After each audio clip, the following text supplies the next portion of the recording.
Welcome to Good Life Educare. आज है 22 जुलाई 2023 और 22 जुलाई 2023 से करंट अफेयर्स के जितने भी इंपॉर्टेंट क्वेश्चन बन सकते हैं सारे हम इस वीडियो में डिस्कस करेंगे और हर क्वेश्चन से रिलेटेड इंपॉर्टेंट फैक्ट्स में मैं आपको बताऊंगा। तो आप पूरा वीडियो बहुत ध्यान से देखिए। लास्ट में मैं आपसे क्वेश्चन भी पूछूंगा, उसका आंसर आपको कमेंट बॉक्स में बताना है। आप इस वीडियो का PDF फाइल आप इस वीडियो के डिस्क्रिप्शन बॉक्स में दिए गए टेलीग्राम चैनल से जाकर डाउनलोड कर सकते हैं। तो चलिए एक एक करके आज के करंट अफेयर्स के सारे इंपॉर्टेंट क्वेश्चन जो देखते हैं, जो एग्जाम पॉइंट ऑफ व्यू से बहुत ही महत्वपूर्ण है। तो पहला क्वेश्चन है कि हाल ही में किस राज्य की मुख्यमंत्री ने सशक्त महिला ऋण योजना शुरू किया है। तो यानी कि किस राज्य के मुख्यमंत्री ने सशक्त महिला ऋण योजना शुरू किया है। तो ये हिमाचल प्रदेश के मुख्यमंत्री हैं, सशक्त महिला ऋण योजना शुरू करने वाले। तो हिमाचल प्रदेश के मुख्यमंत्री ने सुखविंदर सिंह सुक्खू ने इसकी शुरुआत की है। तो इसको आपको याद रखना है। तो हिमाचल प्रदेश की कैपिटल क्या है, शिमला है, और वहाँ के मुख्यमंत्री कौन है, तो सुखविंदर सिंह सुक्खू है। तो ये आपको याद रखना है। चलिए, एंड हिमाचल प्रदेश से सरकार ने IT विभाग का नाम बदलकर डिजिटल प्रौद्योगिकी विभाग किया है। हिमाचल प्रदेश के मुख्यमंत्री ने नशीली दवाओं के खतरे से निपटने के लिए एक विशेष टास्क फोर्स के गठन किया है। हिमाचल प्रदेश ने दूध प्रसंस्करण इकाई स्थापित करने के लिए NDDB के साथ साझेदारी की है। And Himachal Pradesh green hydrogen policy तैयार करेगा। तो इतने सारे तथ्य आपको हिमाचल प्रदेश से याद रखने हैं और एग्जाम पॉइंट ऑफ व्यू से बहुत ही इंपॉर्टेंट है ये सारे तथ्य। नेक्स्ट क्वेश्चन की बात करें तो नेक्स्ट क्वेश्चन है, हाल ही में तैरकर नॉर्थ चैनल पार करने वाले सबसे कम उम्र के तैराक कौन बने हैं। तो ये अंशुमन झिंगरन है, जो कि तैर करके नॉर्थ चैनल पार करने वाले सबसे कम उम्र के तैराक बन गए हैं। तो ये नवी मुंबई के 18 वर्षीय ओपन वाटर तैराक हैं अंशुमन झिंगरा। इन्होंने सबसे कम उम्र का तैराक है जो नॉर्थ चैनल पार करने वाले सबसे कम उम्र के तैराक बन गए हैं। तो अंशुमन झिंगरा को आपको याद रखना है। चलिए नेक्स्ट क्वेश्चन की बात करें तो नेक्स्ट क्वेश्चन है, हाल ही में किसे देश की पहली सैटेलाइट नेटवर्क पोर्टल साइट मिलेगा। यानी कि हाल ही में किस देश की पहली सैटेलाइट नेटवर्क पोर्टल साइट मिलेगी। तो ये गुजरात है, ठीक है। तो किसे देश की पहली सैटेलाइट नेटवर्क पोर्टल साइट मिलेगी, तो गुजरात को मिलेगी। तो गुजरात से हम देख लेते हैं कि उसका कैपिटल क्या है, गांधीनगर है। एंड वहाँ के प्रेजेंट टाइम के मुख्यमंत्री कौन है, तो भूपेंद्र भाई पटेल अभी प्रेजेंट टाइम के मुख्यमंत्री हैं। एंड वहाँ के गवर्नर कौन है, तो आचार्य देवव्रत गवर्नर। गुजरात के मेहसाना जिले में ये पहली सैटेलाइट नेटवर्क पोर्टल साइट मिलेगी। तो इसको आपको याद रखना है। अच्छा, G20 वित्त और सेंट्रल बैंक प्रतिनिधियों की बैठक गांधीनगर में हुई है। बैंक ऑफ इंडिया ने गिफ्ट सिटी में IFSC बैंक यूनिट का उद्घाटन किया है। तीसरी व्यापार और निवेश कार्य समूह की बैठक केवड़िया में हुई है। अंत्योदय श्रमिक सुरक्षा योजना का पायलट प्रोजेक्ट गुजरात में लॉन्च हुआ है। तो इतने सारे तथ्य आपको गुजरात से याद रखने हैं। चलिए नेक्स्ट क्वेश्चन की बात करें तो हाल ही में किसने ब्रिटेन के प्रधानमंत्री का पॉइंट ऑफ लाइट पुरस्कार जीता है। तो ब्रिटेन के प्रधानमंत्री का पॉइंट ऑफ लाइट किसने जीता है, तो ये मोक्ष रॉय हैं। इन्होंने ही यह ब्रिटेन के प्रधानमंत्री का पॉइंट ऑफ लाइट पुरस्कार जीता है। तो ये आपको याद रखना है कि भारत की 7 वर्षीय मोक्ष रॉय हैं, स्कूली छात्रा हैं जिन्होंने ये पुरस्कार जीता है। तो पर्यावरण की मदद करने के उत्कृष्ट प्रयासों के वजह से इनको प्रधानमंत्री का पॉइंट ऑफ लाइट पुरस्कार मिला है। तो इसको आपको याद रखना है। ये मोक्ष राय है, मोक्ष राय को आपको याद रखना है। अच्छा, ब्रिटिश राष्ट्रीय पुरस्कारों के सर्वश्रेष्ठ निदेशक का पुरस्कार शेखर कपूर ने जीता है। ललियान जुआला छांटगे ने AIF पुरुष फुटबॉल ऑफ द ईयर पुरस्कार जीता है। प्रतिष्ठित पेन प्रिंटर पुरस्कार 2023 के माइकल रोशन को सम्मानित किया गया है। प्रिया AS को साहित्य अकादमी पुरस्कार 2023 मिला है। चलिए नेक्स्ट क्वेश्चन की बात करें तो नेक्स्ट क्वेश्चन है, हाल ही में कौन सी राज्य सरकार दिसंबर 2023 तक जरूरतमंद परिवारों को मुफ्त चीनी उपलब्ध कराएगी। तो ये दिल्ली सरकार है। अरविंद केजरीवाल ने अभी हाल ही में घोषणा किया है कि जिनकी आय बहुत कम है उनको दिल्ली सरकार दिसंबर 2023 तक चीनी उपलब्ध कराएगी, मुफ्त में देगी। तो ये आपको याद रखना है। अच्छा, एशिया प्रशांत क्षेत्र में सबसे अच्छे और स्वच्छ हवाई अड्डे के रूप में दिल्ली हवाई अड्डा घोषित किया गया है। पूसा कृषि विज्ञान मेले का आयोजन नई दिल्ली में किया गया है। साड़ी महोत्सव विरासत नई दिल्ली में शुरू हुआ है। सरस फूड फेस्टिवल 2022 का उद्घाटन नई दिल्ली में हुआ है। एंड महिला एवं बाल विकास मंत्रालय द्वारा पोषण उत्सव का आयोजन नई दिल्ली में किया गया है। तो इतने सारे तथ्य आपको नई दिल्ली से याद रखने हैं। चलिए नेक्स्ट क्वेश्चन की बात करें तो नेक्स्ट क्वेश्चन है, हाल ही में किसने फीफा महिला विश्व कप 2023 के लिए TV अधिकार हासिल किए हैं। तो कौन सा TV अधिकार चैनल है जो कि TV अधिकार हासिल किया है फीफा महिला विश्व कप 2023 के लिए, तो ये डीडी स्पोर्ट्स ये हासिल किया है। तो इसको आपको याद रखना है कि इसकी मेज़बानी तो बात करें कि फीफा महिला विश्व कप 2023, तो इसकी मेज़बानी ऑस्ट्रेलिया और न्यूजीलैंड कर रहा है। तो इसको आपको याद रखना है। और इसका सीधा प्रसारण के लिए टीवी अधिकार हासिल किसको हुआ है, तो डीडी स्पोर्ट्स को हुआ है। ये आपको याद रखना है। चलिए नेक्स्ट क्वेश्चन की बात करें तो नेक्स्ट क्वेश्चन है, हाल ही में हॉकी एशिया चैंपियंस ट्रॉफी 2023 का शुभंकर बोम्मन का अनावरण कहाँ किया गया है, तो चेन्नई में किया गया। तमिलनाडु के स्वदेशी जोड़े बोम्मन और बली से प्रभावित होकर इसका नाम बोम्मन रखा गया है।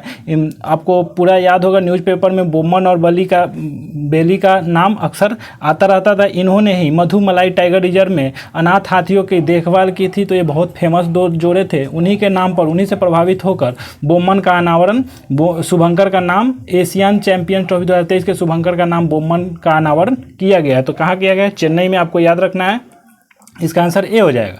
चलिए नेक्स्ट क्वेश्चन की बात करें तो नेक्स्ट क्वेश्चन है, हाल ही में किसे भारतीय महिला वॉलीबॉल टीम का नया कोच नियुक्त किया गया है। तो भारतीय महिला वॉलीबॉल टीम का नया कोच किसे नियुक्त किया गया है, तो रविंद्र बसंटू को किया गया है। तो इसका आंसर डी हो जाएगा। रविंद्र बसंटू को अभी हाल ही में भारतीय महिला वॉलीबॉल टीम का नया कोच नियुक्त किया गया। अच्छा, यूपी विद्युत नियामक आयोग का अध्यक्ष अरविंद कुमार को नियुक्त किया गया है। चंद्रयान 3 मिशन के लिए डायरेक्टर कौन थे, तो पी वीर मुथुवेल हैं। आईटीसी लिमिटेड ने चेयरमैन और प्रबंधक निदेशक संजीव पुरी को नियुक्त किया है। माइक्रोसॉफ्ट इंडिया की प्रबंधक निदेशक इरीना घोष बनी है।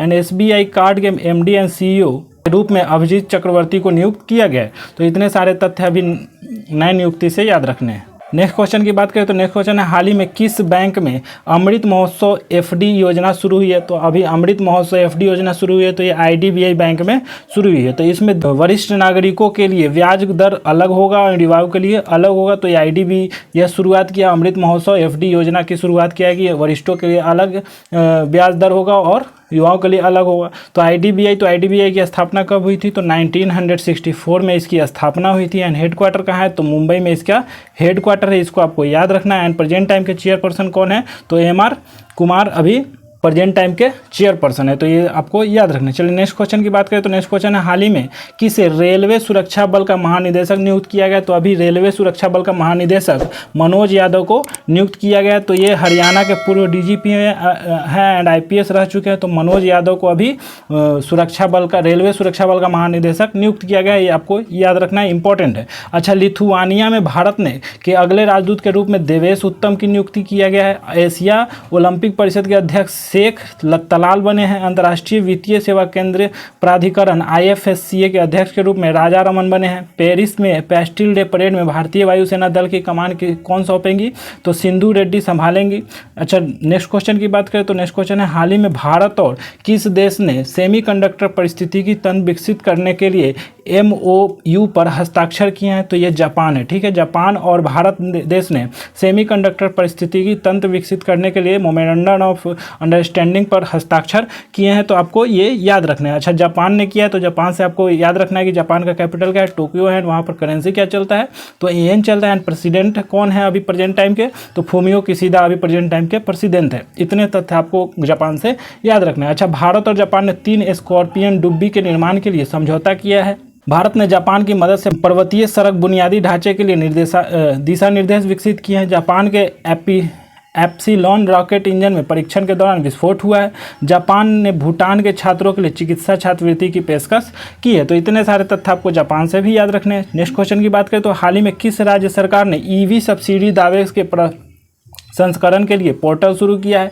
तो अभी ईवी सब्सिडी दावे के प्रशंसन के लिए अभी यूपी सरकार ने, उत्तर प्रदेश सरकार ने ईवी सब्सिडी दावे के लिए प्रशंसन के लिए पोर्टल शुरू किया है। इसमें ये होगा कि कोई भी व्यक्ति इलेक्ट्रिकल व्हीकल खरीदता है तो उस पर सरकार उसको सब्सिडी प्रदान करेगी। जो भी सब्सिडी वो डिसाइड किया गया है परसेंटेज वाइज की कौन से गाड़ी पे कितने सब्सिडी सरकार देगी। तो इसको आपको याद रखना है। अच्छा, उत्तर प्रदेश, तो उत्तर प्रदेश का कैपिटल कहाँ है, तो लखनऊ है। और लखनऊ से आपको याद रखना है कि लखनऊ किस नदी के किनारे स्थित है, तो गोमती नदी के किनारे स्थित है। अच्छा, अभी प्रेजेंट टाइम के मुख्यमंत्री कौन है उत्तर प्रदेश के, तो योगी आदित्यनाथ अभी प्रेजेंट टाइम के मुख्यमंत्री हैं। वहाँ के गवर्नर कौन है अभी प्रेजेंट टाइम के, तो आनंदीबेन पटेल वहाँ की गवर्नर है अभी प्रेजेंट टाइम के। अच्छा, उत्तर प्रदेश का राजकीय पशु है तो बारहसिंह है। राजकीय पुष्प क्या है, तो पलाश का पुष्प राजकीय पुष्प है। राजकीय पक्षी क्या है, तो सारस एंड क्रोंच राजकीय पक्षी हैं, राजकीय वृक्ष क्या है उत्तर प्रदेश का, तो राजकीय वृक्ष अशोक का वृक्ष राजकीय वृक्ष है। तो इतने सारे तथ्य आपको उत्तर प्रदेश से याद रखने हैं। अच्छा, विश्व का सबसे बड़ा अंतर्राष्ट्रीय मंदिर सम्मेलन और एक्सपो वाराणसी में आयोजित किया जाएगा। भारत का पहला वैदिक थीम वाला पार्क नोएडा में खोला गया है। उत्तर प्रदेश सरकार ने 800 मेगावाट की 2 ताप विद्युत परियोजना को मंजूरी दी है। लखनऊ में बंदरों के लिए समर्पित बंदर वन बनाए जाएंगे। तो इतने सारे तथ्य आपको हाल ही के उत्तर प्रदेश से याद रखने हैं। नेक्स्ट क्वेश्चन की बात करें तो नेक्स्ट क्वेश्चन है, हाल ही में ओप्पो इंडिया ने कहां पहली पीपीपी आधारित अटल टिंकरिंग लैब स्थापित करेगा? तो पीपीपी आधारित अटल टिंकरिंग लैब अभी केरल में स्थापित होगा। तो अटल इनोवेशन मिशन के सहयोग से अभी ओप्पो इंडिया पीपीपी आधारित अटल टिंकरिंग लैब केरल में स्थापित करेगा। तो केरल का कैपिटल क्या है? तो तिरुवनंतपुरम है। एंड वहाँ के प्रेजेंट टाइम के मुख्यमंत्री कौन है? तो पिनरई विजयन अभी प्रेजेंट टाइम के मुख्यमंत्री हैं। आरिफ मोहम्मद खान अभी प्रेजेंट टाइम के वहाँ के गवर्नर है। अच्छा, पी वेणु को केरल का नया मुख्य सचिव नियुक्त किया गया है। पैरागॉन के रेस्तरां को दुनिया का 11वां सबसे प्रसिद्ध रेस्तरां नामित किया गया है। केरल पूरी तरह से ई गवर्नेंस घोषित किया गया है। एनसीबी ने केरल के तट पर 2500 केजी ड्रग्स जब्त किया है। केरल ने अपना संस्थागत रैंकिंग ढांचा शुरू किया है। तो केरल से इतने सारे तथ्य आपको याद रखने। चलिए नेक्स्ट क्वेश्चन की बात करें तो नेक्स्ट क्वेश्चन है, हाल ही में भारत और किस देश ने सशस्त्र बलों के लिए हेलीकॉप्टर सहयोग समझौता पर हस्ताक्षर किया है? तो अभी भारत और अर्जेंटीना देश ने सशस्त्र बलों के लिए हेलीकॉप्टर सहयोग समझौता पर हस्ताक्षर किया। तो अर्जेंटीना ने किया है। तो अर्जेंटीना से हम देख लेते हैं कि अर्जेंटीना का कैपिटल क्या है? तो ब्यूनस आयर्स यहाँ का अभी कैपिटल है। पेसो यहाँ पर करेंसी चलता है, अर्जेंटीन पेसो अभी अर्जेंटीना का करेंसी है। प्रेसिडेंट अभी कौन है? तो अल्बर्टो फर्नांडिस अभी प्रेजेंट टाइम के प्रेसिडेंट है अर्जेंटीना को। इतने सारे तथ्य आपको अर्जेंटीना से याद रखने। चलिए नेक्स्ट क्वेश्चन की बात करें और आज के करंट अफेयर्स के अंतिम क्वेश्चन की बात करें तो हाल ही में किस राज्य के मुख्यमंत्री ने खड़ग नदी बेसिन परियोजना को मंजूरी दी है? तो खड़ग नदी बेसिन परियोजना को अभी उड़ीसा राज्य के मुख्यमंत्री ने दिया, जो कि नवीन पटनायक है। तो उड़ीसा से हम लोग देख लेते हैं कि उड़ीसा के प्रेजेंट टाइम के मुख्यमंत्री कौन है? तो नवीन पटनायक है। एंड वहाँ के कैपिटल क्या है उड़ीसा का? तो भुवनेश्वर है। एंड गवर्नर कौन है? तो गणेशी लाल अभी गवर्नर है। और ये खड़ग नदी बेसिन परियोजना कितने करोड़ का है? तो ये 126 करोड़ रुपए की परियोजना है। तो इसको आपको याद रखना है, इसका लागत। अच्छा, उत्कल दिवस कब मनाया जाता है? तो 1 अप्रैल को मनाया जाता है। और वेलर द्वीप है, उड़ीसा में ही वेलर द्वीप है और उसका नाम अभी बदल करके APJ अब्दुल कलाम द्वीप कर दिया गया। अच्छा, उड़ीसा सरकार ने तेंदुपत्ता श्रमिकों के लिए 56 करोड़ रुपए की वित्तीय सहायता की घोषणा की है। तो तेंदुपत्ता क्या होता है? तो तेंदुपत्ता वो बीड़ी बनाने की जो पत्ता है जिसके बांधने और तोड़ने के लिए जो श्रमिक यूज होते हैं, उनको 56 करोड़ रुपए की वित्तीय सहायता की घोषणा की गई है। अच्छा, उड़ीसा सरकार ने कुई भाषा को 8वीं अनुसूची में शामिल करने के प्रस्ताव को मंजूरी दी है। भारत की पहली AI एंकर लिसा का अनावरण उड़ीसा में किया गया है। तो ये इतने सारे तथ्य आपको उड़ीसा से याद रखने हैं। अब चलिए पिछले वीडियो का क्वेश्चन था, आपसे पूछा गया था, उस पर डिस्कस कर लेते हैं। तो हाल ही में कहाँ 3 दिवसीय अमृत युवा कला उत्सव का उद्घाटन किया गया है? तो अभी हाल ही में 3 दिवसीय अमृत युवा कला उत्सव का उद्घाटन श्रीनगर में किया गया था। तो इसको आपको याद रखना था, इसको आपको विस्तृत तरीके से कमेंट बॉक्स में लिखना था। ये क्वेश्चन आपसे इसीलिए पूछा जाता है कि आप इसकी जानकारी हासिल करें और इसके बारे में ज़्यादा लिखने का प्रयास करें ताकि आपको ज़्यादा लॉन्ग टर्म तक आपको याद रहे। चलिए आज के लिए आपका क्वेश्चन है कि हाल ही में किस देश ने रिकॉर्ड 190 संशोधनों के साथ भ्रष्टाचार विरोधी विधेयक पारित किया है? तो इसका 4 ऑप्शन है, चारों ऑप्शन में से एक आंसर है। वो देश ने जो कि 190 संशोधनों के साथ भ्रष्टाचार विरोधी विधेयक पारित किया अभी हाल ही में, तो उसका आपको नाम बताना है, उसके बारे में ज़्यादा से ज़्यादा लिखना है, क्योंकि आप ज़्यादा लिखते हो तो आपको ज़्यादा याद रहता है उसके बारे में जानकारी ज़्यादा इकट्ठा करते हैं आप। अगर आपको ये वीडियो अच्छा लगा है तो वीडियो को लाइक करना है, चैनल को सब्सक्राइब करना है। अगर आप इस चैनल पर नए हो तो चैनल को सब्सक्राइब कर लो, उसके बगल में एक बेल आइकन दिखेगा, उसको दबा लें, क्योंकि बेल आइकन दबाने से ये होता है कि आपको जब भी इस चैनल पर वीडियो डालेंगे तो आपको सबसे पहले नोटिफिकेशन मिलेगा और आप अपडेट रहेंगे। अगर आप पढ़ने वाले स्टूडेंट हैं तो आप इस चैनल इस पर बने रहें, इसका नोट्स बनाएं और इसका डेली का करंट अफेयर्स आप बिल्कुल देखें और उसका नोट्स बना करके, क्योंकि इस पर जितने भी करंट अफेयर्स डाले जाते हैं वो एग्जाम पॉइंट ऑफ व्यू से बहुत ही महत्वपूर्ण होने वाले हैं। तो उम्मीद करते हैं कि आप स्वस्थ होंगे, मस्त होंगे, पढ़ रहे होंगे। तो फिर मिलते हैं नेक्स्ट वीडियो में नेक्स्ट करंट अफेयर्स के साथ। तब तक के लिए जय हिंद।